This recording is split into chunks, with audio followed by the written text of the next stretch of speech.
সুধী দর্শক মণ্ডলী, ভারতে চিকিৎসা করাতে গিয়ে নিখোঁজ ঝিনাইদহ ৪ আসনের সংসদ সদস্য আনোয়ারুল আজিম আনারের লাশ উদ্ধার করা হলো। সকালে উঠে নিউজটা চোখে পড়ল। বুধবার ২২শে মে অর্থাৎ আজ কলকাতা নিউ টাউন থেকে তার লাশ উদ্ধার করা হয় বলে স্থানীয় পুলিশ নিশ্চিত করেছে। এ ঘটনায় দুজনকে আটকও করা হয়েছে কলকাতা পুলিশ সূত্রে জানা গেছে। গত ১২ই মে আমরা সবাই জানি চিকিৎসার জন্য কলকাতায় গিয়ে উত্তরের বরানগরে বন্ধুর বাড়িতে ছিলেন আনার সাহেব। ১৩ই মে তিনি কারোর সঙ্গে দেখা করতে গিয়েছিলেন, কিন্তু আর ফেরেননি।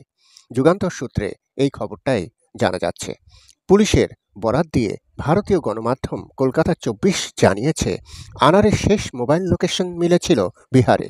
গত ১৪ই মে থেকে তার ফোন বন্ধ হয়ে যায়। গত ৮ দিন ধরে নিখোঁজ থাকলেও তার ফোন থেকে পরিবারের সদস্যদের সঙ্গে মেসেজ পাঠানো হয় যে তিনি নয়াদিল্লি চলে গেছেন। প্রতিবেদনে আরও বলা হয়েছে, ১৩ই মে নিউ টাউনের একটি বাড়িতে যান এমপি আনার। সেই বাড়িতেই খুন করা হয় তাকে।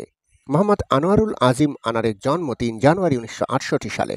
পেশায় ব্যবসায়ী আনার বাংলাদেশ আওয়ামী লীগ কালীগঞ্জ উপজেলা শাখার সাধারণ সম্পাদক। দ্বাদশ জাতীয় নির্বাচনে তিনি তৃতীয়বারের মতো সংসদ সদস্য নির্বাচিত হন। ঝিনাইদহ ৪ আসন থেকে ৩ বার নির্বাচিত সংসদ আনোয়ারুল আজিম আনার একজন ক্রীড়া সংগঠক এবং একসময় জনপ্রিয় ফুটবল খেলোয়াড়।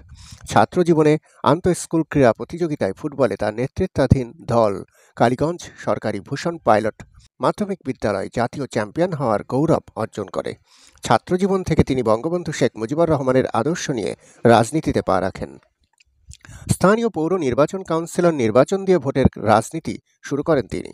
এর আগে বিশাল ভোটের ব্যবধানে উপজেলা পরিষদ নির্বাচনে জয়ী হয়ে দায়িত্ব পালন করেন। জাতীয় নির্বাচনগুলোতেও তিনি জয়ের ব্যবধান দিয়ে একই জনপ্রিয়তার স্বাক্ষর রাখেন। সংসদ সদস্য নির্বাচিত হওয়ার পর এলাকায় কখনো তাকে পুলিশি প্রোটোকল ব্যবহার করতে দেখা যায়নি। তিনি নিজেই মোটরসাইকেল চালিয়ে দিন অথবা রাতে যখন প্রয়োজন তখনই নির্বাচনী এলাকার প্রত্যন্ত অঞ্চলে যে কোনো গ্রামে পৌঁছে যেতেন।